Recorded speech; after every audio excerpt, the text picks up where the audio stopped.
আসসালামু আলাইকুম ওয়া রাহমাতুল্লাহি ওয়া বারাকাতুহু। হ্যালো বন্ধুরা, আপনারা সবাই কেমন আছেন?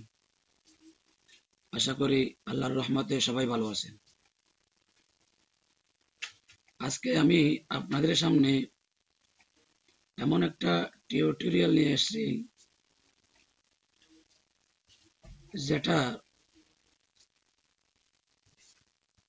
আমরা বেশ রকম অনেকেই পড়ে থাকি।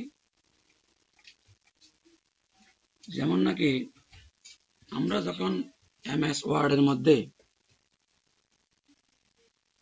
বাংলা টাইপিং করি, তখন অনেক সময় দেখা যায় যে শব্দের শেষে র আছে,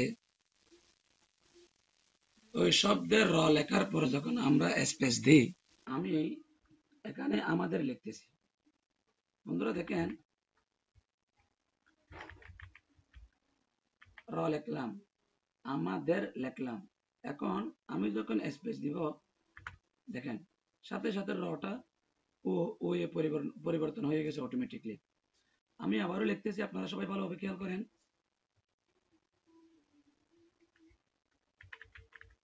আমাদের র স্পেস, অটোমেটিকলি রটা ও হয়ে যাচ্ছে। এই জিনিসটা আমরা আজকে কিভাবে ঠিক করব, সবাই ভিডিওটি মনোযোগ সহকারে দেখেন। এর ফাঁকে আমি আরেকটা কথা বলে ফেলি।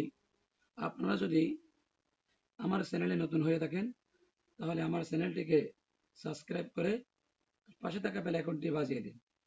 হ্যাঁ, তাহলে বন্ধুরা দেখেন, এটা ঠিক করার জন্য আমরা ফাইলে চলে যাব। ফাইলে চলে যাওয়ার পর এখানে একদম নিচে দেখেন অপশন, এই অপশনের উপর ক্লিক করব। ক্লিক করার পর এখানে 3 নম্বরের মধ্যে দেখেন জেনারেল ডিসপ্লে প্রুফিং, এই 3 নম্বরের মধ্যে আছে প্রুফিং। এই প্রুফিং এর উপর ক্লিক করব।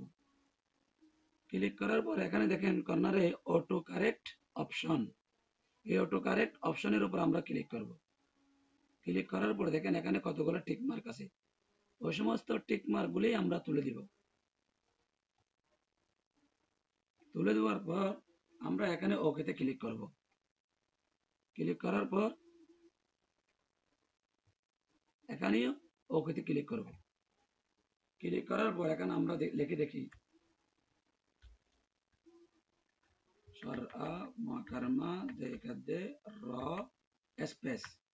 দেখেন এখন কিন্তু আর রটা ওতে পরিবর্তন হয়ে যাচ্ছে না। আমি আবারও লিখতেছি, আপনারা খেয়াল করেন, সরআ মাকারমা দেখাদে র, আমাদের। এখন স্পেস দিতেছি, দেখেন এখনো কি হয় নাই, রটা পরিবর্তন হয়ে ও হয়ে যায়নি।